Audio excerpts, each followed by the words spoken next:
very much for your introduction. I'm going to be talking in English and without interpretation. So we'll see how we do in this connection. I'm going to be talking about the translation of Soros, Maskerado, which has just come out, and talking also about the background to the book, and also the background to the language in which it's written.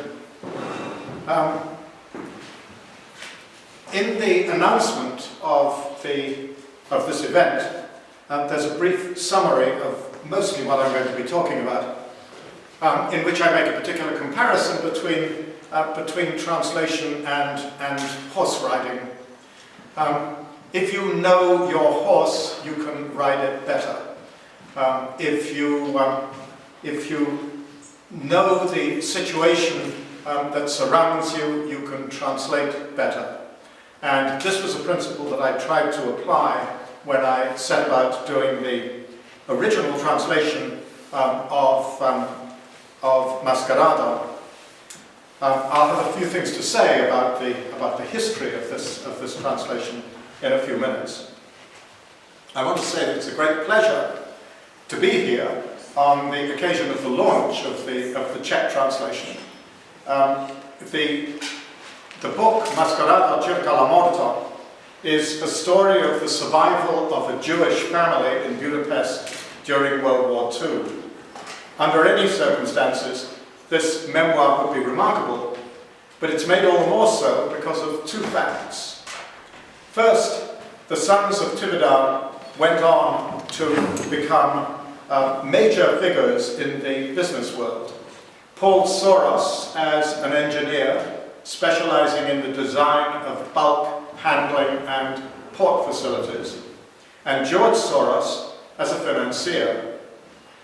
Both became philanthropists, George founding the Central European University, now located in Budapest, and the Open Society Institute, which, particularly in the years following the collapse of the Soviet Union, was active, sometimes controversially, in assisting the creation of democratic institutions in countries formerly part of the Soviet bloc.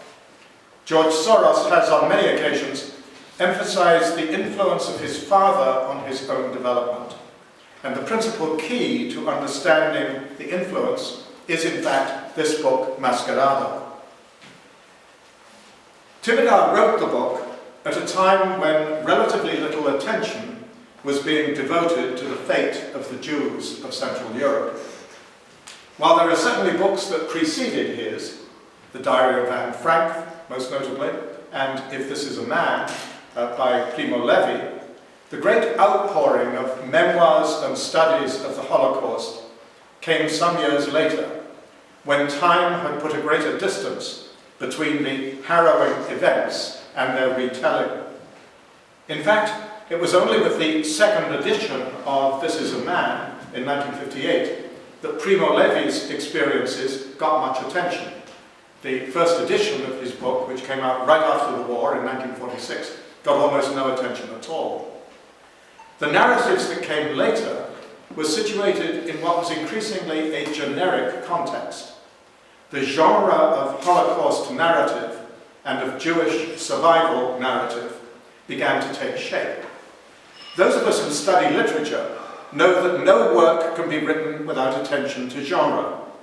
Every work has its predecessors and takes shape in the shadow of those that preceded it. There were few precedents for the tone and direction of Tividar's book, which finally saw the light of day in 1965, issued by the publishing house of Staffeto in La Laguna in the Canary Islands. And the book, of course, was written in Esperanto. The question of why Tividar chose to write in Esperanto has a complicated answer. Tividar was born in a town in northeastern Hungary at the end of the 19th century, into a family of prosperous Jewish entrepreneurs. They had aspirations for their son, and he had aspirations for himself, a mixture of thirst for adventure and determination to better himself. He studied law to raise his social standing and stimulate his intellect, and when World War I broke out, he immediately enlisted in the army to seek adventure. At a time when very few Jews were admitted into the officer corps of the Austro-Hungarian army, he received his commission and was shipped off to the Eastern Front, where, during a period of military inaction, he whiled away his time learning the international language Esperanto from one of his fellow officers. It's not recorded whether he ever so much as raised a rifle in defense before his position was surrounded by the Russians and he and his men surrendered. From there he was shipped by a roundabout route to eastern Siberia, ultimately finding himself imprisoned in a camp across the Amur River from the city of Khabarovsk, and there he remained for the rest of the war. When the war was over, the old Austro-Hungary was no more. Much of eastern Russia was in a state of turmoil, and no one was particularly interested in what happened to the numerous prisoners of war held in the camps in the area. As a Jewish officer in territory where such camps were at the mercy of marauding white forces, themselves violently anti-Semitic, he decided to break out of the camp, along with a number of his comrades, and ended up travelling on foot through the mountains of Siberia in what proved a grueling march to freedom, lasting for several months. Making his way back to Hungary on a journey that involved passing himself off as an Austrian officer in Moscow and getting named the secretary of a newly founded National Soviet Esperanto Association in Leningrad, he returned to Budapest, where he met up with the Hungarian writers Kolmon Kavacaj and Gyula Bagi, and with them founded an Esperanto literary journal, Literatura Mondo. For this journal, he wrote a serial account of his Siberian adventures called Modern Robinsons. When the translation came out, we called it Crusoes in Siberia, because it seemed a little clearer. In Modern Robinsons, he adopted the style and persona of a latter-day Robinson Crusoe. The account soon appeared as a book, in Esperanto, of course. In a period of galloping inflation, Tivadar was highly successful in currency trading. He also invested in real estate and managed properties for others. In due course, he married, and he and his wife had 2 sons, Paul and George. Tivadar was not entirely like other businessmen of his day. He seemed seldom overworked, always ready to lavish time and attention on his sons. Something of a flaneur, he enjoyed the life of the city, attending the theatre and the opera. He was also an athlete and swimmer, and he was always willing to try new things and to teach his sons to take measured risks and to enjoy the excitement of doing so. Life is beautiful, he later wrote at the beginning of Maskerado, and full of variety and adventure, but luck must be on your side. I won't recount the adventures, and I use the word advisedly, that Tivadar describes in Maskerado, since you can discover them for yourselves. Suffice it to say that the whole family survived the war, often under hair-raising circumstances, and set about creating a new life for itself. Tivadar made contact with what was left of the Esperanto movement in Hungary, and was soon organizing a trip to the World Congress of Esperanto, to be held in Switzerland in 1947. George, now 17 years old, travelled with his father to the Esperanto Congress in Bern, but stayed on when his father returned to Budapest, initially to attend an Esperanto youth conference in Britain. But with the help of British Esperantists, he secured a student visa and entered the London School of Economics, and ultimately launched his career in finance, at first in the UK and later in the States. Paul was selected as a member of the Hungarian ski team for the Winter Olympics in St. Moritz in 1948, and journeyed west with the team, despite a wounded leg, which he managed to hide from his teammates.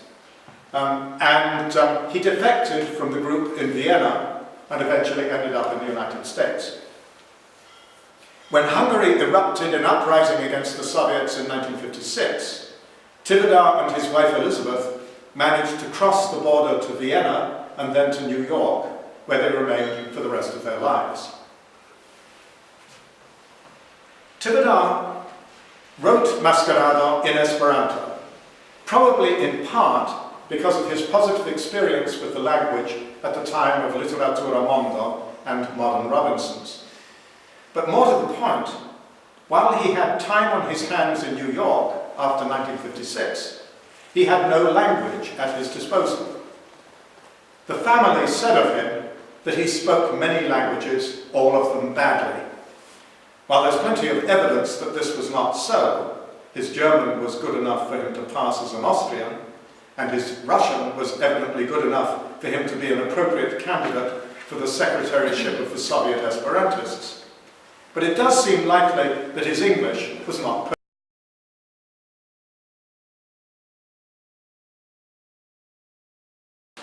and whose experiences in the Spanish Civil War were not dissimilar from those of Tivadar in World War II, proved a sympathetic supporter of his efforts and agreed to publish Maskerado. Just when Tivadar started writing, we don't know, nor is it entirely clear that he settled on Esperanto at first. But the Esperanto project was far enough along for Kolman Kalocaj to know about it when, as an enthusiastic graduate student equipped with a tape recorder, I visited him in Budapest in 1963. The book was launched at the World Esperanto Congress in Tokyo in 1965. In 1966, Tivadar visited Hungary for the first time since his departure 10 years earlier, again for the World Esperanto Congress. I met him briefly in New York a few weeks later on the occasion of an Esperanto meeting in the city. Sadly, I hadn't read his book at the time, and so didn't know what questions to ask. I wish I had, because I would have had a lot of answers to a lot of questions. And he died 2 years later. I didn't meet him again.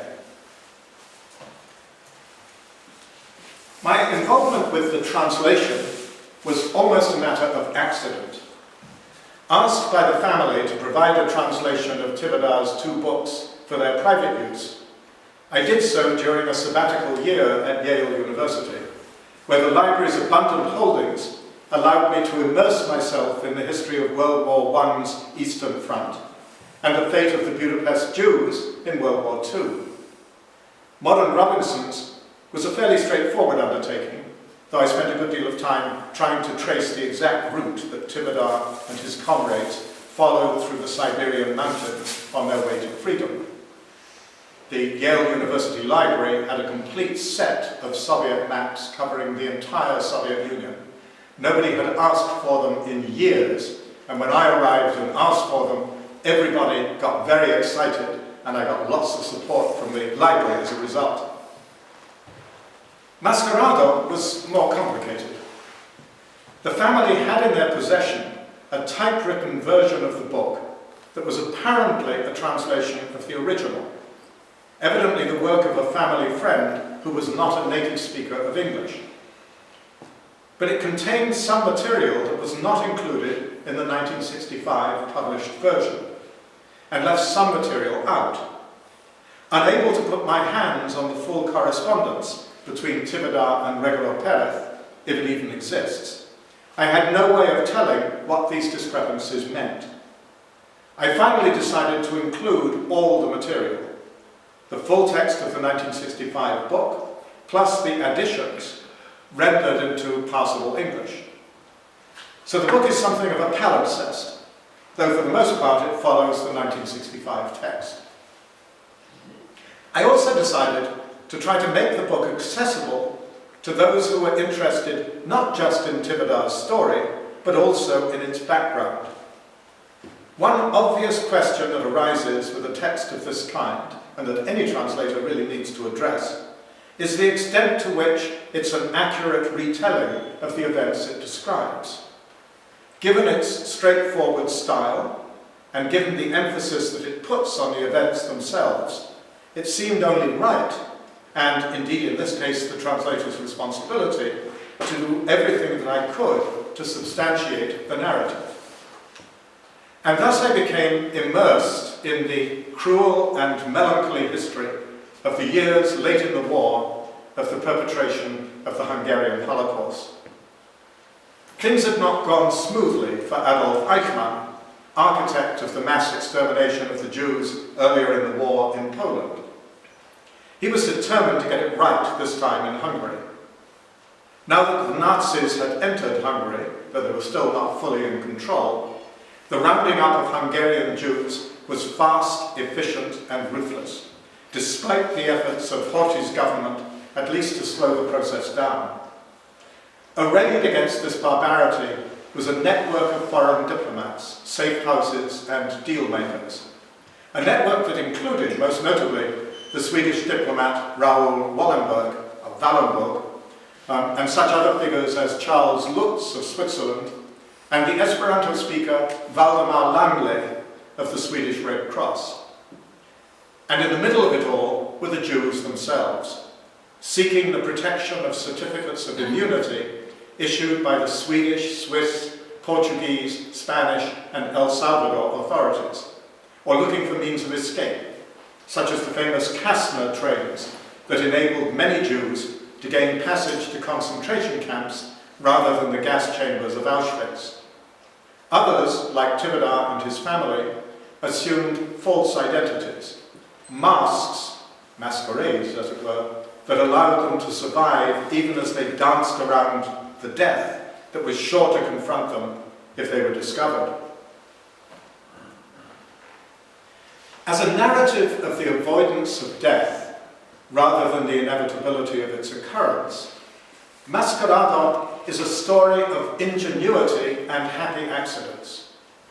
Tivadar tells us that he always enjoyed adventure stories, and he seeks to tell this story of unspeakable horror, not as a tiny lacuna in an otherwise horrific history, but simply for what he felt it to be, the ability of a resourceful man to survive and to help his family to survive.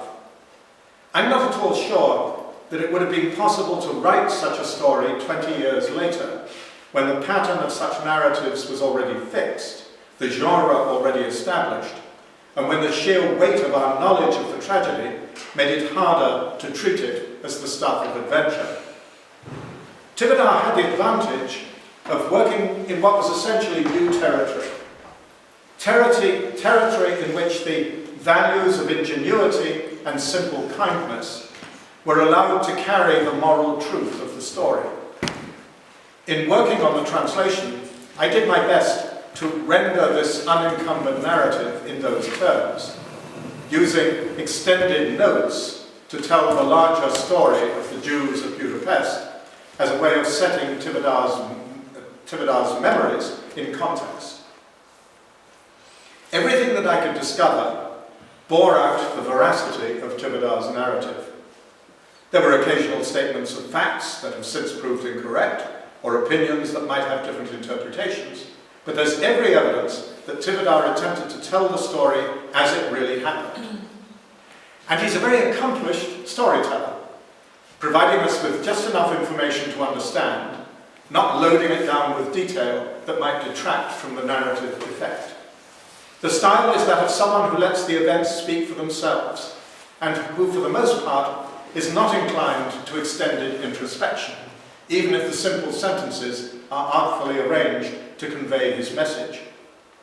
He learned this skill, no doubt, from his youthful immersions in the novels of Rider Haggard, Jules Verne, and Arthur Conan Doyle, and from his writing of Modern Robinsons almost 40 years earlier. Modern Robinsons was written in a naive style that was well suited to Tivadar's limitations as well as his strengths.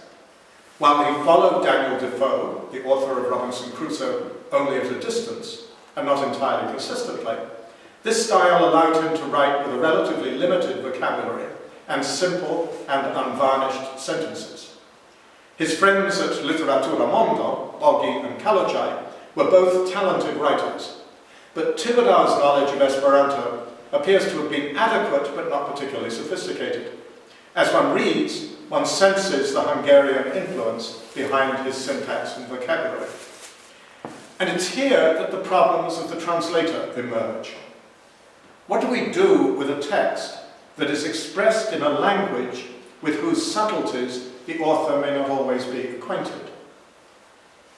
Let me put this question on one side for a moment, while I explore the larger question of Esperanto as a literary language and a language of translation. So this is a brief diversion from my main theme. Though the same is less true of Maskerado than it is of modern Robinson's, it's evident, if I can put it this way, that Esperanto is not Tivoda's first language. Given the nature of Esperanto as an additional language, this is self-evident in most Esperanto texts. But it's a mark of the accomplished user of Esperanto that his or her command of the language appears to be effortless, as though its characteristics are fully assimilated. When such command is complete, the translator into Esperanto has a particular strength. The poet William Auld has pointed out that translators into Esperanto enjoy an unusual advantage in that they translate out of their native languages and into Esperanto, having what amounts to an equal command of both languages. This is perhaps one reason why translations form such an important part of Esperanto literature as a whole. I myself have experienced such advantages in translating texts as apparently diverse as Shakespeare and Winnie the Pooh. It turns out that Shakespeare and Winnie the Pooh are not terribly different when it comes to difficulty, but that's another question. When Zamenhof published his language, almost the first thing he did was to begin translation. His 1887 publication contained a translation of Heine, along with some original poetry. After a brief excursion into Dickens, he set to work on a translation of that Everest of literary works, Hamlet, which he published in a remarkably readable and actable translation, a mere 7 years after he published Esperanto itself. If Esperanto could sustain a text of such complexity and international currency as Hamlet, its publication implied, then no literary work was beyond its capability. Now it seems that when he created Esperanto, Zamenhof had two very different linguistic models in mind. One was Yiddish, a language that he had used on the street and with his friends as he was growing up in Białystok, in what was then Russia. Yiddish was both an intimate language, in the sense that it was a language of the home, of the private life of ordinary people. And it was also a lingua franca, linking Jews of different national languages with one another across vast tracts of territory. Zamenhof was fond enough of Yiddish to compile a grammar of the language while he was studying medicine at Moscow University. The first such grammar, I might add. The other model was Latin, the language of international intellectual exchange throughout medieval and early modern Europe, traditionally not a language of the home, but of the study and the lecture hall. This was the language that Zamenhof chose as his linguistic model.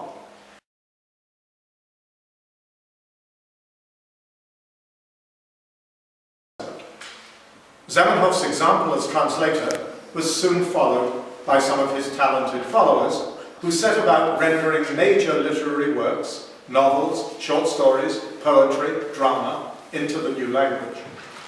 The goal was threefold: to allow an international audience to read these works, to expand the language, and above all, to demonstrate that literary production was possible in the new language. In short, that it could hold its own among the languages of the elite. From the beginning, Esperanto was more than a mere means to an end. It rapidly became a linguistic community with its own values and cultural products. Original work also played its part. Zamenhof himself wrote several much-quoted poems, and others soon followed suit. The first novels were written in Esperanto, one-act plays appeared. Some of this work was more representative than inspired. It showed that it could be done, but not necessarily that it was worth doing. However, the unique qualities of Esperanto began to attract writers with authentic talent, and literature of genuine worth began to emerge. Writing in Esperanto is inevitably different from writing in a first language or an ethnic language. Most literatures are embedded in a single literary tradition, or at least appear to be. I say they appear to be so because we're inclined to underestimate the extent to which all literatures borrow from one another, and that thanks to the work of translators, formal and informal, ideas cross linguistic boundaries rapidly and definitively. In this sense, all literatures are to some extent translated literatures. They absorb elements from one another and ultimately make them their own. And this is nowhere truer than in the case of Esperanto. Zamenhof created for his new language a very specific set of grammatical and morphological rules, the former set in stone and the latter partially so. But he didn't confront directly the question of semantics. Early dictionaries of the language, Zamenhof's and those of his followers, took roots from other languages, provided rough definitions, but largely allowed the resulting words to settle their precise meaning over time. There were obvious negatives to such an approach. In fact, it sounds downright risky in lots of ways. But there were also some huge positives. Users of the language were obliged to engage in a certain creativity. They had license to draw on the common semantic stock of the European languages, while at the same time fixing precise meaning and nuance as they went along. Furthermore, one important consequence of this open approach to semantics meant that Esperanto had a kind of instant etymological history. Not only did Zamenhof create a new language, but he created an instant history for it. And he created a community that in an important sense owned it. As for those who tried writing in the language, they were offered two opportunities: to participate in what was gradually growing into an international literary culture, and to share with that culture values and motifs that they drew from their native cultures. In doing so, they were themselves moving out of their immediate intellectual environment into a new environment gradually being constructed by its participants. Such an environment was uniquely liberating. As writing in Esperanto grew and published works multiplied, certain figures, notably Tivadar Soros' friend Kolman Kalachai, became exemplars and arbiters of Esperanto style. We can perhaps compare the situation to that of Anglophone or Francophone writers in the developing world, whose close and prolonged awareness of the literature of metropolitan English and French allowed them, and continues to allow them, to absorb the ideas and motifs offered by the metropolis while maintaining the distance of second language speakers, mediating between their native cultures and their adopted cultures. However, whereas these writers are constrained by the weight of the metropolitan cultures in whose languages they are writing, Esperanto writers are free to build a cultural tradition of their own, outside their native cultures. I emphasize this particular aspect of writing in Esperanto because it poses a special problem for the translator. Translators from, say, Czech into English, or vice versa, are moving from one fully developed national culture into another, in which the search for equivalence may present problems because of cultural or other differences, but where in principle all such problems are open to solution. The translator from Esperanto into English is dealing with a text that is quite deliberately othered from a conventional ethnic language text. That's part of the point about Esperanto. It's for this reason that Esperanto poetry, whose authors tend to exploit those aspects of the language that they don't find in their native languages, is so notoriously difficult to translate. I do a good deal of translation. I find I cannot translate Esperanto poetry, and I, for the most part, have not seen satisfactory translations. Now, to go back to our immediate subject by way of conclusion. What if, as is the case with Soros, you're dealing with a writer who, despite his narrative skills, is not entirely comfortable in the adopted idiom of Esperanto? Was active in the Esperanto movement in the 1920s and probably had plenty of opportunity to improve his Esperanto. But there are few indications of active involvement in the 1930s when he was raising a family, even though he did teach his sons at least the basics of the language, with George as the more attentive pupil. And George, by the time he got to England in 1947, was able to deliver speeches in Esperanto, of which we have evidence. To what extent are the occasional awkwardnesses of the style intrinsic to the voice of the narrator, in this case Soros? Or to what extent are they merely the products of an incomplete knowledge of the language? Or to put it another way, to what extent should Tivodar's use of Esperanto be reproduced in a translation into English? And indeed, how could you possibly do that? In reading the Esperanto text, one does occasionally have the sense that it resulted from the thought processes of a speaker of Hungarian rendering an imaginary Hungarian original into written Esperanto. So it's sort of interlingual. It sits between those two languages. Rather than thinking in Esperanto, as a fluent reader and speaker might do, Tivodar, I would think, thought primarily in one language and wrote in a second. In preparing my English translation, I decided quite early on that since Masquerade was a book of memoirs rather than a book of high literature, or indeed of formal literature at all, what matters was what Tivodar intended to say.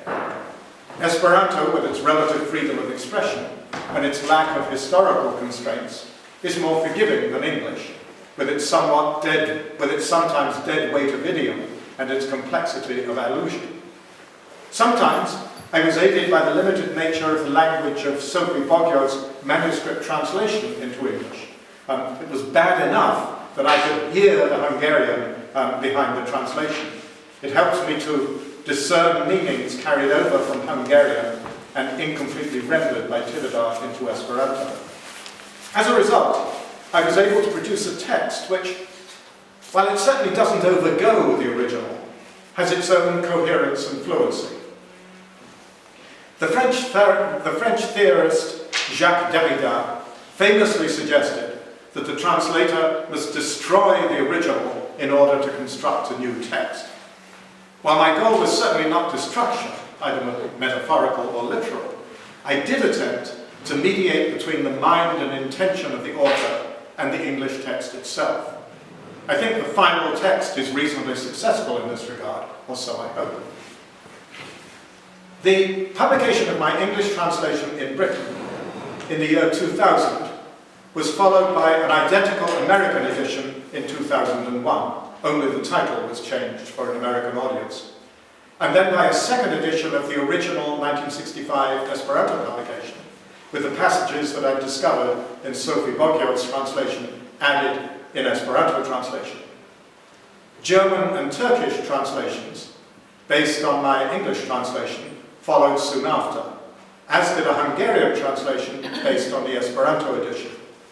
Since that time, translations in Russian and Chinese based on the English text and Italian based on the Esperanto text have appeared. And now comes the Czech translation, also from the Esperanto original. I suspect that our Czech translator, Jindřiška Drachatova, once again faced some of the same problems that I faced 14 years ago as she wrestled with rendering the Esperanto narrative into the constricted, expressive and long-honoured confines of her native ethnic language. Now, I suggested earlier that translation is like riding a horse. It's also like sitting on an overfilled suitcase. If you can at least get the suitcase closed, you can live with the few wrinkles that your clothes display when you reach your destination. At least you got there and the journey was complete. And a hot iron and a little ingenuity will fix everything. I don't know whether Derrida would agree with that homely image, but it's in many respects what I at least felt I was trying to do in working with Tivodar's text. I hope that same sense of the original will come through also in the Czech translation. And I hope very much that you will read it and enjoy it. Thank you.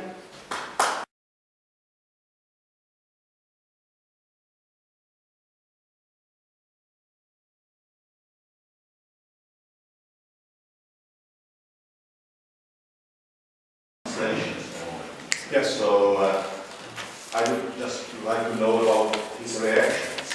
Well, clearly positive, but the history of the translation, of course, as I explained, goes back to his family. They wanted to have translations. The then daughter-in-law of Paul Soros, who was living in London, was the person who came up with the idea of actually publishing the translation after I'd done it. She felt that this was a really interesting story that merited further exposure. So she then, of course, talked with the brothers, with Paul and with George, both of whom were very positive about the idea. And I think at that point, talked with Paul. I actually met with Paul on various occasions as we were going through the process of putting the book together. And I talked also with George about their memories of their father, so that I could add notes and similar things. And also that I could make sure that what Tivodar said actually happened. So there was a lot of discussion with them when we first published the book. The British edition, which appeared in the year 2000, was very successful. It got serialized in a couple of national newspapers in Britain. And then in 2001, the book was published in the States. However, it was published in September 2001, about 2 weeks after the destruction of the World Trade Center. And so it received a lot less attention than I think otherwise it would have received. But the launch of the book took place under the direction of George Soros, and he was also very much involved in the further early translations of the book. And he also has supported this Czech translation. So he's very much involved. His knowledge of Esperanto is limited. He's forgotten most of the Esperanto that he once knew. However, whenever I run into him, I always get him to repeat Norguto malgranda constante frappante traboras la monton granita, which comes from a poem of Zamenhof, and which he has so internalized that he can repeat on all occasions. So that's the story behind George. So he's definitely very supportive. It's quite interesting that the book has not been translated to French. Yes. Is there some reason behind it? Well, it's strange. I think actually the translations that have come out almost by accident. Somebody has heard about the book and wanted to translate it. I've just recently become interested in trying to deal at least with a French translation. And I have a couple of people who are interested in doing a translation, but we then need to find a publisher, of course. But I hope very much that it will appear in French sometime soon. I have a French-Canadian translator who's interested, and I have also a Belgian translator who's interested. Neither of them exactly Parisians, but who knows? We'll see. Thank you.